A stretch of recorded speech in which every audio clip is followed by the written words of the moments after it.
Hey guys, in this video I'm going to show you how to fix Ubisoft Connect Rainbow Six Siege not loading. Problem will be solved really easy and simply. So what you want to do first is you want to go ahead and search for, Ubisoft server status, and if you have a specific game, for example, Rainbow Six Siege, come here and make sure that the game is actually running and there's no outages going on, right? So here is the official page, and you can check out whatever. For example, right now we're on PC. You can check it out on the other devices as well. Currently it's running.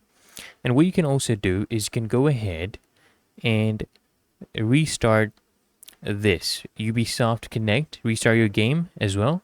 So you can go ahead and close this, come here at the bottom right, open this up, right click here and click on quit.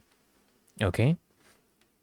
And if you're on PC, what you can also do is you can go ahead and verify the game file's integrity. You just use Steam or Ubisoft Connect, verify that.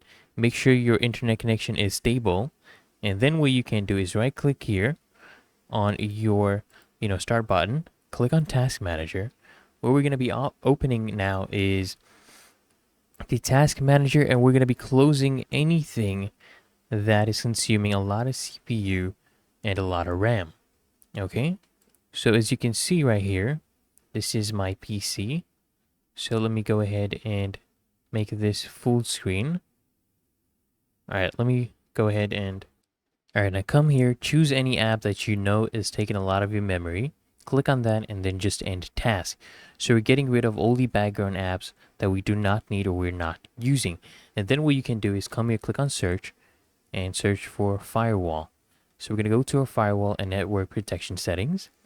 So open this up, and then what you want to do, guys, is you want to go ahead and click on allow an app through the firewall. Okay, now right here we're going to be making sure that Ubisoft and basically Rainbow Six Siege has been given permission to access both the private and public network connections. Okay, really that easy and simple. Go and find Ubisoft, make sure it is permissions are enabled. Then you can go ahead and close this. Okay, and then last but not least, what you can do is you can right click on Ubisoft Connect and then click on Run as Administrator. Okay, make sure you run the app as administrator, and that should fix the issue. So I hope this guide provided value to you, and if it did fix your problem, guys, make sure you smash the like button as well as subscribing to Find a Solution, and I'll see you guys in the next one.